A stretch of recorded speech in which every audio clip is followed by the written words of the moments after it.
following video is not made for kids. Viewer discretion is advised. Hello to my subscribers, this is the TFNG coming to you with a special review, and tonight we're going to be taking a look at Transformers Legacy Velocitron Speedia 500 Override. Now, for those of you wondering, why does Override look like she's loose in the box? That's because I was recording her review already, and then I accidentally turned the camera off, so I messed up the review, and so, unfortunately, the footage of her still strapped inside her box is gone, so I apologize for that. And so let's just take her out of the box right now and get her out of the way. Okay, so here's her box really fast. You got some nice artwork here of her in her robot mode. Same artwork here on this side of the box. You got a product photo of her alt mode and artwork of her alt mode as well. Now, I literally told everybody that I wasn't going to buy Legacy Velocitron on Override. But what made me finally get her and add her to my collection was the fact that I was able to find her on eBay at retail price. So it took 6 months for her to drop down to the retail price on eBay from the time she was released. Maybe 7 months, one could argue, but I finally added her to my collection after telling everyone that I wasn't, and I don't regret reversing my decision. So here's some product photos of Override in her robot mode and in her alt mode. And for those of you wondering who exactly Override is, for those of you who don't know, in the Transformers Cybertron cartoon show, Override was the planetary leader of Velocitron, and that's why she was released in the first wave of the Velocitron Speedia 500 line. She was Velocitron's racing champion, and she was the leader of all the Transformers that lived on Velocitron.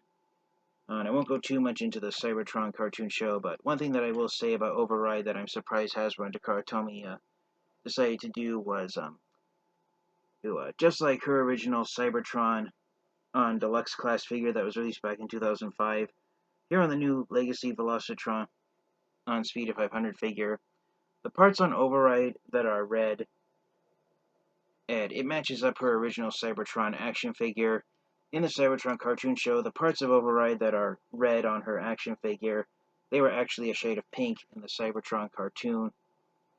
So I'm surprised that Hasbro and Takara decided to make the new Legacy Voyager class Override figure based on her the paint job of her original Cybertron action figure from 2005 rather than her animation model, since the animation model paint jobs is what a lot of Transformers action figures that have been released in recent times have followed. So I was surprised to see that here. I apologize, I won't be bringing out my original Cybertron Override figure to do a size comparison with this version of Override. Last time I touched my original Cybertron Override figure, she felt like some of her joints had stiffened up from years of not being transformed and left on my shelf displayed in robot mode, so I apologize for not bringing my original Cybertron Override figure out. I will say this, with the way Transformers figures have been downsized over the last 20 years, I have seen a few reviews where people who still have, other collectors who still have their original Cybertron Override Deluxe figure. It is the same size as the Velocitron Voyager class Override figure, so it's just an example of how Transformers action figures have been downsized over the last 20 years. So here's Override out of the box and transformed into her alternate mode. Again, I apologize for messing up my video and not showing her off while she was still transformed inside of her package. But yeah, here is Override. It's very accurate to her original Cybertron toy. It is lacking in paint apps compared to the original figure, though. For instance, right here on these parts that are her robot mode feet, you can see the space is sculpted for it, but on the original Cybertron Deluxe figure, her headlights were painted gold. On the Cybertron cartoon, her headlights were actually clear. Here, and you can see 3 sets of headlights on both sides of her. So I kind of wish they would have left that there. There was also some gold, what's here on her exposed engine block on the back. There was also some gold and some red paint job highlights there. They're on the original Cybertron Deluxe figure, and it's all unpainted black plastic now, so if I have the courage and motivation, I may do some paint touch-ups on Cybertron Override, because since I still have her original figure and it has more paint apps than this new modern updated figure does, it feels like she's lacking not having some of those same painted detailings that her original Cybertron Deluxe figure had. Um, and I had her engine block shoved down all the way, but if you want, you don't have to shove it down all the way. And then um, this is one thing I wish Hasbro and Takara would have done. I wish they would have made the 5mm port here underneath her exposed engine block. I wish they would have made it a little longer, or if they would have at least put another one on the back so it can plug in properly. On Override's original Cybertron Deluxe figure, her main gimmick was that her engine block, which pulls off and becomes her laser gun. For the original Cybertron line, with its gimmick of the cyber keys, which were plastic keys that you would insert and you would activate spring-loaded weapons, on Override you would insert her cyber key here on the back of her engine block, and on the original Override figure, these two missiles were spring activated, and they would just flip out about right away and would spring forward. And you could do that in both Override's robot mode and her vehicle mode. So when Override was transferred into her vehicle mode, she could have a pair of cannons to help her fight any opponents that she would end up having to face in battle while driving on the road. The space here, there is a hollowed space here in the back for the cyber key to be inserted, but with the gimmick gone, it's a little redundant.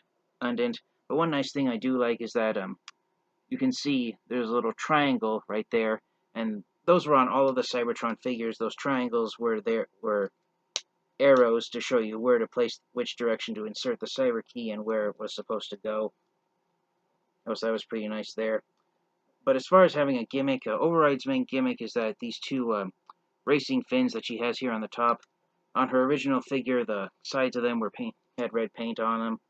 There's two modes for this. Her original Cybertron figure, these racing fins did have the gimmick as well, but here on the Velocitron figure, they're a little easier to do, so you can have them either elevated upward or you can have them facing down. Having them up like this is the configuration for when Override's in her alt mode, and then you pull them down and have them sit flat for when she's transformed into her robot mode. Just to give her a flatter looking weapon. But yeah, that is pretty much all there is to say about Override. Just like her original Cybertron Deluxe figure, the wheels are done in translucent clear red plastic, so I don't know how long the durability of these wheels is going to be. But one nice thing is that the wheels are not clipped on. They are held in place by metal pins, just like the original Cybertron figure. Most of the original Cybertron figures did, so that's one nice thing. That's one nice callback that I'm glad the designers did for Override, was have her wheels pinned in place rather than having them egg into place, because it honestly makes her feel like her wheels will be a lot more durable. One minor gripe I have is that here on the back wheels, and they even sculpted the detailing to match it, rather than have the entire wheel designed here, because of how this new figure transforms, the inner halves of the wheels are sculpted in place, so I kind of wish they would have worked around that, but considering the fact that the designers didn't have to concentrate on building the figure around the cyber key gimmick like they did on the original Override figure, it did come out pretty impressive looking there. Some parts of Override that are noticeably bigger is her engine block. It's slightly bulkier than her original figure, but the cockpit is much smaller. But when she transformed into her robot mode in the Cybertron cartoon, the new Velocitron Legacy figure, the proportions of Override's robot mode, they are more accurate on this new figure than they were on the original Cybertron figure. So yes, basically Override has the same pros and cons, and and comparing her to both her original Cybertron Deluxe figure that was released in 2005 and her animation model in the Cybertron cartoon Una. It's 50-50. There's some parts of her that are virtually identical to what she originally looked like back in 2005, and then, of course, there's some parts of her that are entirely brand new. One thing that I will say is that on the original Cybertron Override figure, because of the Cyber Key gimmick with her engine block becoming a double-barrel laser gun, she didn't actually have a proper back section to her vehicle mode, and so I like how they kind of tried to design somewhat of a proper back end to her vehicle mode here on the new Velocitron figure. And her laser guns, they are blast effect compatible there, so you can put some blast effects on there to make it look like she's driving at supersonic speed. And just like her, and for those of you wondering, Override's exposed head, that is accurate to her original Cybertron figure and her appearance in the Cybertron cartoon. And I think it would have helped if they would have made her head concealed a little better, because her original figure did pull that off more successfully. But gripes aside, I really do enjoy how Override turned out. And for those of you wondering, why does Override have a 5mm port here on the back of her? That's because on her original Cybertron figure, her engine block, there was actually a cap that sat over the engine block and kept it from knocking off while she was in her robot mode, and there was a peg that was off-center that attached to that, and so, but again, with the Cyber Key gimmick removed, Hasbro and Cartoon were free to design the figure without that clamp amp folding up and keeping the engine block in place. So that's why Override has an off-center 5mm port there on the top of her vehicle mode. But without further delay, let's get her transformed into her robot mode. I apologize for not bringing out any figures for a size comparison, but you get the idea of why that is. Alright, so here's Override transformed into her robot mode. I really enjoy the proportions on this figure. They are much more proportionate to her animation model from the Cybertron cartoon than her original deluxe figure from 2005.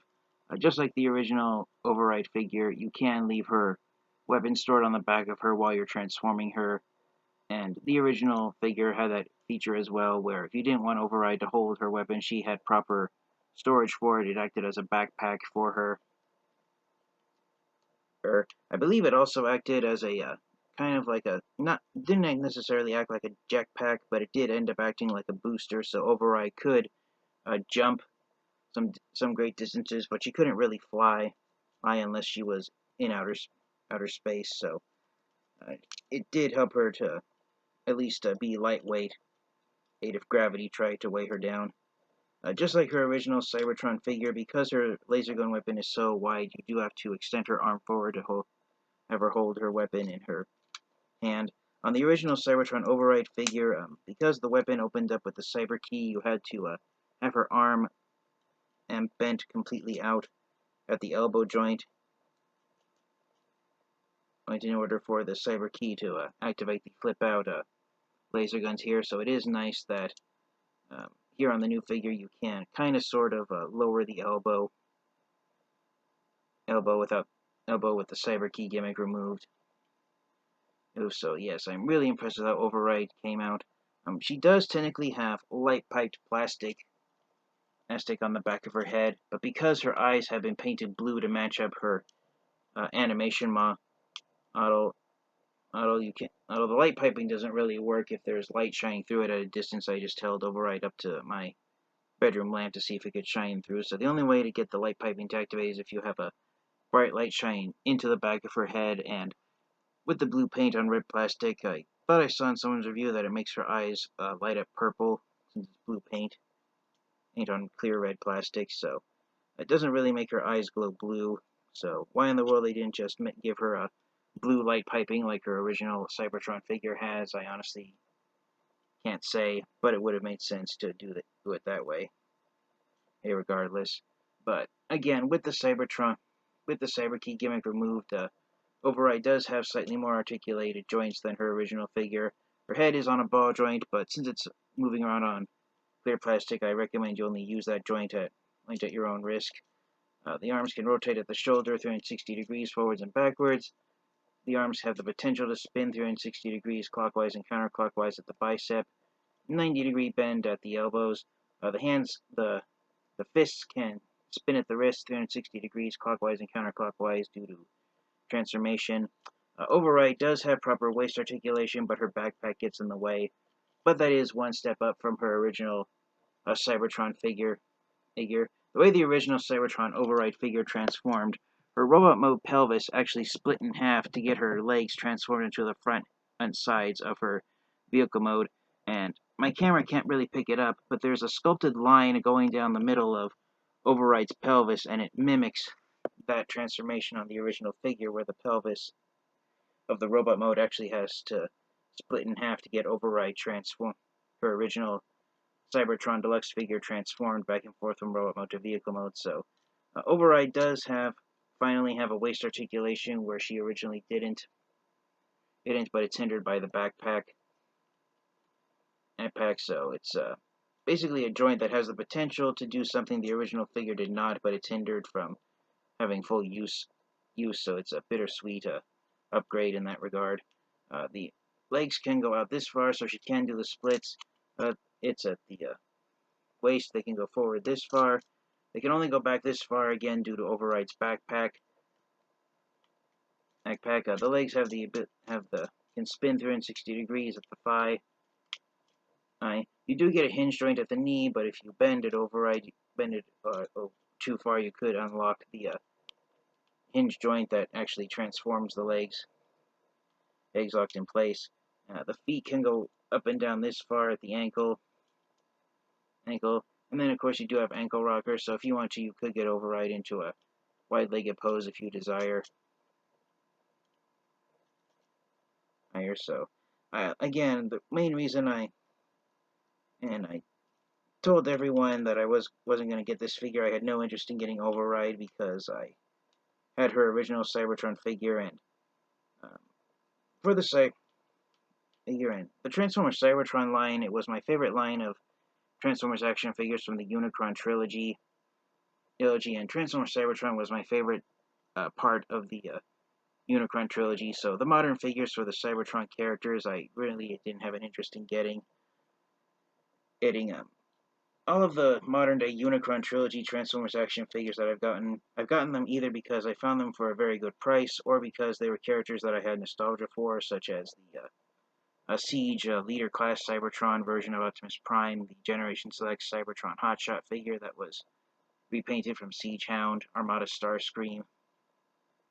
And you get the idea, so I'm not going to buy all of the modern-day Unicron trilogy action figures. I have no plans on getting the Legacy Titan class Cybertron Metroplex figure, nor getting the Deluxe class Legacy Evolution Armada Hotshot figure. But I do admit I do not regret adding Override to my collection, even after telling everyone that I wasn't going to get her. I do enjoy the proportions of her robot mode. The original Cybertron figure, Override, was boxier shaped at her robot mode torso due to the Cyber-Key gimmick and her weapon being incorporated with her backpack. So I will admit, the Velocitron Override figure, her robot mode does match up better with her animation model from the Cybertron cartoon compared to her original figure.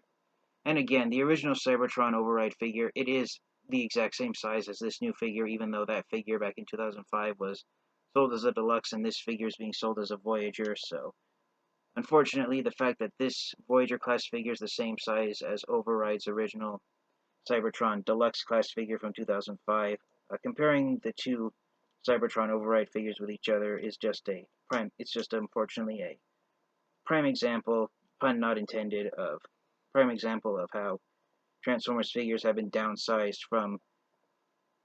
over the last 2 decades. I will do one size comparison with another Transformers figure that I have on hand. For size comparison with another Transformers figure that turns into a car, here is Override next to Earthrise Wheeljack. Wheeljack can give you an idea of the action figure I was originally going to review tonight. The action figure that I was going to review tonight, I will hopefully have an opportunity to review it tomorrow. But yes, this has been my review of Transformers Legacy Velocitron Speedia 500 Voyager Class Override. I only recommend getting this figure if you're an absolute fan of the Unicron trilogy, the Cybertron cartoon series, and Override. If you aren't a fan of the Unicron trilogy or the Cybertron cartoon and you don't have too much knowledge on who Override is, I still recommend you get her because even though action figures of female Transformers characters are more common than they were 10 or 20 years ago, female Transformers characters and action figures of them are still much rarer and less commonplace, and that was one of the selling points for Override, was that she was one of the few female Transformers characters, not just from the Cybertron cartoon, but from the entire Transformers Unicron trilogy. I believe Override was one of only two female Transformers characters who was a regular character on the Cybertron cartoon. The other female character featured in Cybertron was the Decepticon Thunderblast. So I do still recommend you get Override.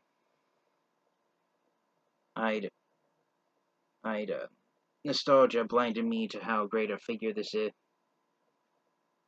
is, and also the fact that there was a whole bunch of other Transformers action figures being released in Legacy that I had higher up on my list to collect than her, but I do not regret reversing my decision on adding her to my collection. So thank you guys all so much for watching. This has been the TFA. This has been my look at Override.